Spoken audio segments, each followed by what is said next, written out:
प्यारे बच्चों, सुमध्याह्न। नैतिक शिक्षा की इस कक्षा में सभी बच्चों का हार्दिक अभिनंदन। जैसा कि हमने पिछले क्लास में पाठ नंबर 12 वर्ण व्यवस्था का स्वरूप पाठ के भाग 1 का सार पढ़ा था, आज हम इसी पाठ का भाग 2 पाठ का सार आगे करने जा रहे हैं। पाठ 1 में आप बच्चों ने वर्णों के बारे में कि वर्ण कितने हैं और कौन कौन से हैं इसके बारे में पढ़ा। तो आज हम वैश्य वर्ण के बारे में पढ़ने जा रहे हैं। सभी बच्चे पाठ का सार ध्यान से सुनेंगे ताकि हम अभ्यास के प्रश्नोत्तरों को सरलता से हल कर सकें। वैश्य इस समाज के उरु हैं। पेट तथा कमर इस भाग के अंतर्गत हैं। शरीर का यह भाग अन्न, जल, वायु ग्रहण करता है और उन्हें रस और जीवन शक्ति बनाकर रुधिर के द्वारा सारे शरीर में पहुंचाता है। इसी प्रकार सारे समाज को सुखी समृद्ध बनाने का जिन्होंने व्रत लिया है वे वैश्य हैं।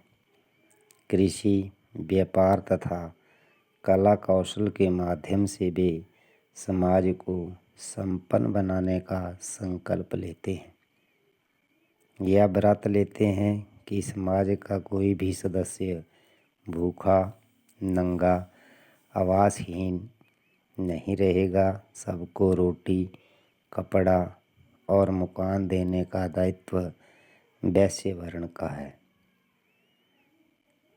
जो कुछ खाया जाता है वह सभी पेट में पहुंचता है, किंतु पेट उसे अपने पास न रखकर पाचन क्रिया द्वारा शरीर के सभी अंगों में पहुंचाता है।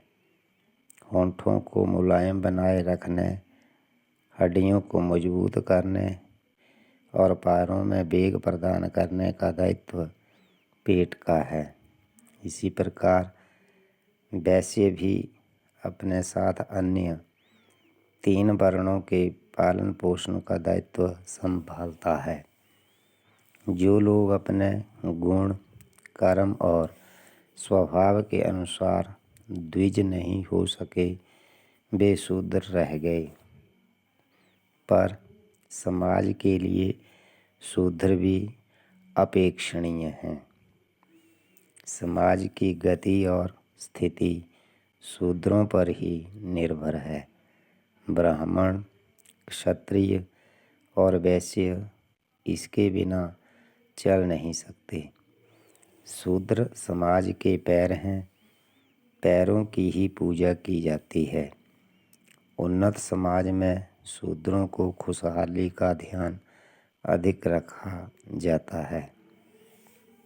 पैर सारे शरीर का बोझा उठाते हैं, उसे एक स्थान से दूसरे स्थान पर पहुंचाते हैं। वे गड्ढे में भी गिरा सकते हैं और पर्वत के शिखर पर भी ले जा सकते हैं। मस्तिष्क के नियंत्रण में रहने वाले पैर भी पतन का कारण नहीं बनेंगे। अतः सिर पैरों में झुककर बड़ों के प्रति कृतज्ञता प्रकट करता है। उपनिषद में शूद्र वर्ण का पालक कहा गया है।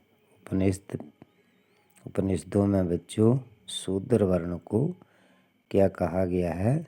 सभी वर्णों का पालक कहा गया है, परंतु चारों वर्णों में पालक किसको कहा गया है?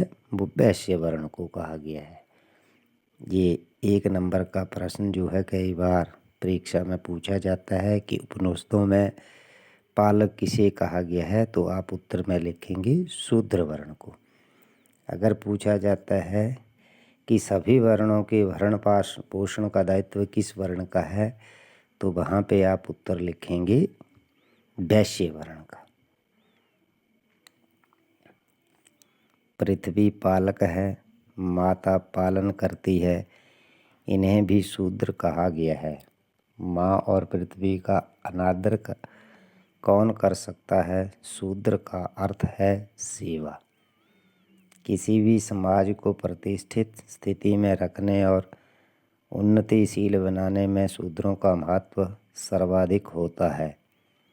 उसके इसी महत्व का ध्यान रखकर समाज की ओर से शूद्रों को रोटी, कपड़ा, मकान आदि मूलभूत आवश्यकताओं की चिंता से सर्वथा मुक्ति दी गई थी। सेवा का ऋण कृतज्ञता से ही उतारा जा सकता है।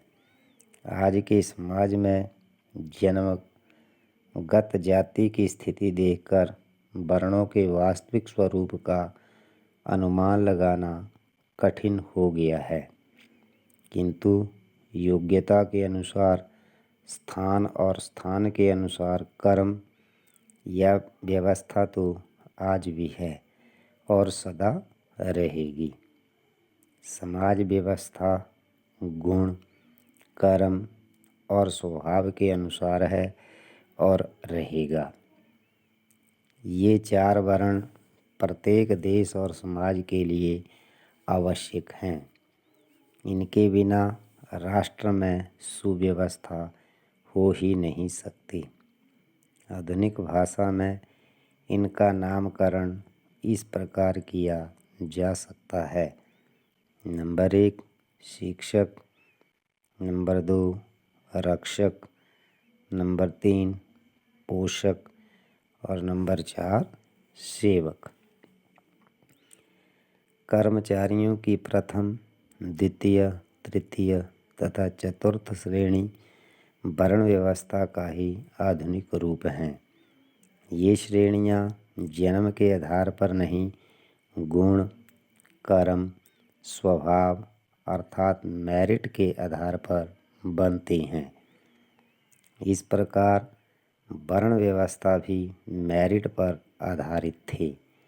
जन्म से जो जातियाँ आज भारत में हैं, वे राजनीति गुट बनने लगे हैं।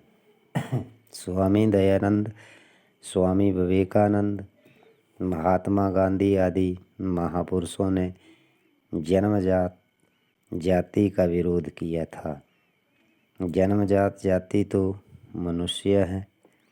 मानव समाज में व्यवस्था तो वर्ण अर्थात काम से होती है। आज के समाज में मनुष्य अपने गुण, कर्म, स्वभाव अर्थात मेरिट और शिक्षा व काम से ही बड़ा छोटा होता है, किंतु फिर भी भारत माता की और धरती माता की संतान के रूप में तो हम सभी बराबर हैं, सब नागरिक हैं। प्यारे बच्चों, ये था पाठ का सार। सभी बच्चों ने ध्यानपूर्वक पाठ का सार सुना। अब हम इस पाठ के अभ्यास के प्रश्नोत्तरों को अगले क्लास में करेंगे। तब तक बच्चे इस पाठ के सार को बार बार सुनें, समझें, ताकि हम अभ्यास के प्रश्नोत्तरों को सरलता से हल कर सकें और जो भी आपको पढ़ाया जा रहा है उसे समयानुसार आप याद कर लें। धन्यवाद।